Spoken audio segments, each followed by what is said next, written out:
Mayor के चुनाव में धनबाद से एक और प्रत्याशी है जो है तो एक युवा और खुद को सिर्फ निगम नहीं बल्कि पूरे परिवार के रूप में धनबाद को लेकर चलने का मादा रखता है। हम बात कर रहे हैं विश्व हिंदू परिषद के जिला कोषाध्यक्ष। हालांकि संगठन इस मेयर के चुनाव में इनके साथ नहीं है, ये अपने बल पे हैं और अपने युवा साथियों के बल पे आगे बढ़ना चाह रहे हैं और धनबाद की सेवा करना चाह रहे हैं। बात हो रही है अमित कुमार अग्रवाल की। सीधे जुड़ेंगे इनसे और जानेंगे जो धनबाद नगर निकाय क्षेत्र की जनता क्यों सोचकर इन पर विश्वास करेगी और इनका विजन क्या है नगर निगम के लिए। अमित, वही सवाल है, क्यों जुड़े धनबाद की जनता, धनबाद नगर निगम की जनता आपके साथ? धनबाद नगर निगम की जनता का जुड़ने पे सवाल ऐसा है कि नगर निगम धनबाद में बने हुए 15 साल हो गए और 2 पीछे महापौर रह चुके हैं और अब ये तीसरा जो कार्यकाल था उसमें चुनाव नहीं हुआ, ये चौथा है।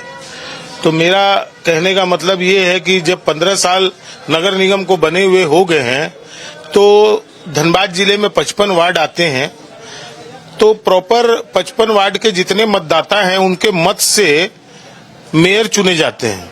लेकिन अगर आप देखेंगे तो सिर्फ धनबाद प्रॉपर टाउन में ही काम हुआ है। आज झरिया क्षेत्र जो है, झरिया क्षेत्र की जो स्थिति है, आज विस्थापन का जो मामला है वो इतना बड़ा मामला है कि आज झरिया शहर, जिससे कि पूरे धनबाद जिले की आन बान शान टिकी हुई थी, आज धनबाद जो है वो झरिया से है। आज झरिया शहर का ये स्थिति है कि 50% लोग झरिया से विस्थापित कर चुके हैं और बचे हुए 50% जो लोग हैं उसमें से कुछ लोग खुद ही यहाँ से छोड़ के जा रहे हैं क्योंकि प्रदूषण का बुरा हाल है और आउटसोर्सिंग कंपनियां धीरे धीरे बाजार की ओर बढ़ती जा रही हैं। ब्लास्टिंग जब होती है तो आप सुबह अपने झरिया के लोगों के छत पे देखेंगे तो एक डस्ट की लेयर बनी हुई रहती है। आज जो डस्ट की लेयर बनी हुई रहती है वो लोगों के अंदर भी जा रही है। आज ये स्थिति है कि झरिया के 10% लोगों को बड़ी बड़ी बीमारियां हो गई हैं। आज झरिया के साथ ही ऐसा क्यों? आज झरिया में जितना भी कोयला निकल रहा है वो चाहे बीसीसीएल निकाले या आउटसोर्सिंग कंपनी निकाले, उससे रेवेन्यू सरकार को मिलती है। आज कतरास मोड़ को आप देखिए, वहां से जितनी हाईवा पार होती है उसको किसी भी तिरपाल से नहीं ढका जाता है।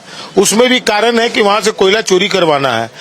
उसके चलते इतना डस्ट उड़ता है कि लोगों उससे बहुत परेशान है। और आज कतरास मोड़ में लगभग अभी दर्जनों लोग हाईवा के नीचे आके मर चुके, जिनको 10-20-50 हजार रुपया देके मैनेज कर दिया जाता है। मतलब आपका आरोप सीधे सीधे न सिर्फ मेयर के, पूर्ववर्ती मेयर के, बल्कि जनप्रतिनिधियों पे भी है जो झरिया की ओर, इस प्रदूषण की ओर, इस विस्थापन की ओर किसी का ध्यान नहीं है। झरिया को बने हुए कोई 10-5 साल नहीं हुआ है। झरिया का अस्तित्व बहुत पुराना है, लेकिन झरिया को सिमटते सिमटते झरिया को खत्म कर दिया गया।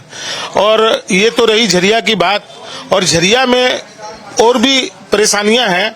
आज झरिया में अगर पानी को लेके आप बात करें तो झरिया में 3-3 दिन तक पानी नहीं आता है।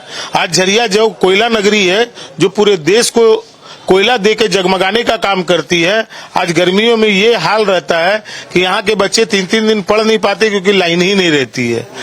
तीसरी बात कि 55 नगर निगम के वार्ड हैं। कभी भी किसी मेयर ने ये नहीं सोचा कि 55 वार्ड में दिल्ली, बेंगलोर, अहमदाबाद, पुणे की तर्ज पे हर 2 वार्ड में एक सरकारी स्कूल हो, हाईटेक। वो ऐसी स्कूल हो जिसमें आपको और हमको भी अपने बच्चों को पढ़ने भेजने में शर्म ना आए। और हर 2 वार्ड में एक सरकारी हॉस्पिटल हो, हाईटेक, जो 24/7 हो, कि रात बिरात आज जो लोग परेशान होते हैं, अगर कोई तरह की समस्या आ जाए तो उनको दौड़ना पड़ता है बाहर।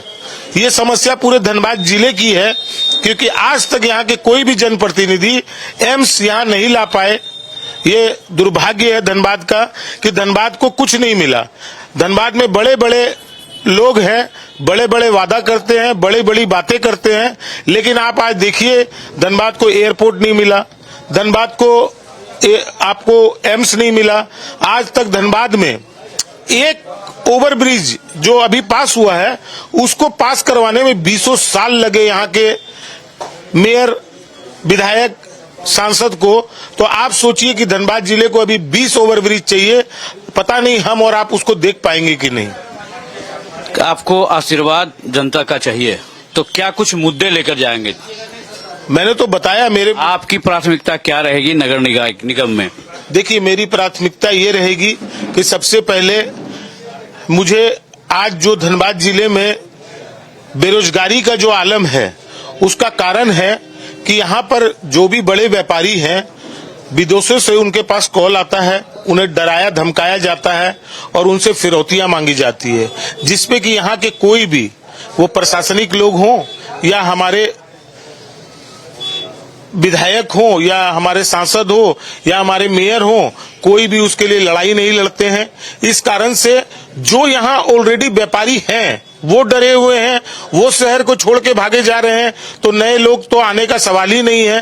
तो बेरोजगारी तो रहनी ही है, रोजगार कहाँ से आएगा जब नए व्यापारी नहीं होंगे, नया व्यापार नहीं होगा, कल कारखाने, रोलिंग मिल, फैक्ट्रियां नहीं लगेंगी, तो यहाँ बेरोजगारी की समस्या है, इससे निजात दिलाना। दूसरी समस्या, आज महिलाएं जब धनबाद जिले में किसी भी बाजार में जाती है तो उनको अगर बाथरूम यूज करना, टॉयलेट चाहिए, तो एक भी नगर निगम का टॉयलेट नहीं है, और जो बना भी था वो अनसक्सेस रहा, उसमें नगर निगम ने कुछ नहीं कर पाया। तीसरी चीज कि आप पूर्व जो हमारे मेयर साहब है वो अपनी उपलब्धियां गिनवाते हैं कि मैंने 8 लाइन सड़क बनवा दी। भाई साहब, आपने 8 लाइन सड़क बनवा तो दी, पर 8 लाइन सड़क आपने नहीं बनवाई है, वो विश्व बैंक से कर्ज लेके बनाई गई है। आपके कार्यकाल में वो पास हुई थी, लेकिन आपने उसमें भी गलत काम किया कि आपने बाहरी लोगों को वहां पर ठेकेदार बना के लाया, बाहरी लोगों को फायदा दिलाया, जिससे कि आपको भी फायदा हो, ना कि आपने धनबाद के ठेकेदारों को ठेकेदारी करने दिया कि धनबाद को रोजगार मिले। सबसे बड़ी समस्या यहाँ ये है कि यहाँ के जो भी जनप्रतिनिधि हैं वो सिर्फ अपनी जेबों को भरने का काम करते हैं, ना कि जनता के लिए। आप लगातार जनसंपर्क कर रहे हैं क्षेत्र का, पूरे क्षेत्र का, क्या लगता है जनता का आशीर्वाद मिलेगा, उम्मीद है? देखिए, मैं कभी नेता नहीं था, मैं तो शुरू से विश्व हिंदू परिषद में रहा हूं, समाज का काम किया हूं, समाज के सबसे निचले वर्ग के बीच में रहा हूं, तो मुझे इतना विश्वास है कि मैंने जो काम किया है 15 वर्षों में, मैंने जो काम किया है और मैंने लॉकडाउन में जो काम किया है, अगर लोगों को लगेगा कि मैं उनके बीच में रह के उनको अपने 16 घंटे का समय दे पाऊंगा और उनके लिए जो छोटी छोटी समस्याएं हैं, जिन समस्याओं को ये आज के डेट में जितने भी बड़े बड़े हमारे सांसद, एमपी, एमएलए, विधायक, यहाँ पर मेयर जो रहे, जो नहीं सुनते हैं, मैं उनको सुनूंगा, समझूंगा, उन पे विचार करूंगा और उनके बीच में रह के उनकी समस्याओं का जो भी निवारण होगा उसको करने का कोशिश करूंगा। इसीलिए मुझे विश्वास है कि यहाँ की जनता मुझे पूरा समर्थन देगी और मिल भी रहा है और मुझे बहुत अच्छा लग रहा है। तो ये युवा प्रत्याशी अमित कुमार अग्रवाल, संयोगवश इनका जो चुनाव चिन्ह है वो एयर कंडीशन है। इनको ये उम्मीद है इस नगर निगम क्षेत्र की जनता इस एयर कंडीशन का हवा खाकर अपना दिमाग कूल रखेगी और उनके साथ उनको समर्थन और आशीर्वाद देगी, क्योंकि इनकी सोच जो है वो अच्छी है। हर एक 2 वार्ड में इनका जो शिक्षा के प्रति जो रुझान देखने को गया है, एक स्मार्ट स्कूल और अच्छी स्वास्थ्य के प्रति सोच है जो इनकी प्राथमिकता रहेगी। उसके अलावा झरिया का मुद्दा इन्होंने उठाया है। अगर निकाय क्षेत्र के महापौर के रूप में पहुंचते हैं या जीतते हैं, जी, एक सबसे बड़ा मुद्दा झरिया का है कि आज एक बात बताइए, झरिया के साथ इतना तो अत्याचार हो ही रहा है। आज झरिया का सबसे बड़ा मुद्दा है जो कि मैं बोलना चाहूंगा कि सरकार के द्वारा झरिया की रजिस्ट्री बंद कर दी गई है और झरिया की रजिस्ट्री बंद कर देने के कारण किसी भी झरिया के व्यापारियों को बैंक से लोन नहीं मिल रहा है। आज झरिया के व्यापारियों की ये स्थिति है कि झरिया में 50% व्यापारी कर्ज में डूबे हुए हैं। आने वाले समय में क्या होगा ये कोई नहीं बता सकता है। तो उसके निदान के लिए भी आप पहल करेंगे? उसके निदान के लिए मैं सबसे बड़ी लड़ाई लड़ूंगा कि मुझे जो है, आप टैक्स मांगते हैं, आपको सब कुछ मिलेगा। पहले झरिया का आप जो भी मामला है, ये जितनी बातें बताया हूं उसके लिए लड़ूंगा और झरिया का मामला जब तक दूर नहीं होगा तब तक मैं लड़ता रहूंगा। तो ये अमित अग्रवाल जो अपने एयर कंडीशन छाप को लेकर पूरे क्षेत्रों में घूम रहे हैं, 55 वार्डों में सभी से मिल रहे हैं, लगातार संपर्क कर रहे हैं और अपने लिए आशीर्वाद मांग रहे हैं। प्राथमिकताएं तो जैसा इन्होंने बताया, स्वास्थ्य, शिक्षा और प्रदूषण के साथ साथ नियोजन इनकी प्राथमिकता में रहेगी। और झरिया को लेकर काफी दर्द है इनके मन में, जो झरिया की जो स्थिति हो गई ऐसे ऐतिहासिक नगरी की, उसके लिए, इसको निदान के लिए हर संघर्ष तक करने की बात करते हैं। अब देखने वाली बात होगी जब 23 फरवरी को मतदान होना है और 27 को परिणाम आएगा, तो इस नगर निगम क्षेत्र की जनता कितना इन पर भरोसा जताती है और कितना आशीर्वाद देती है। न्यूज 11 भारत के लिए धनबाद से सहयोगी आयुष के साथ अरुण बर्नवाल।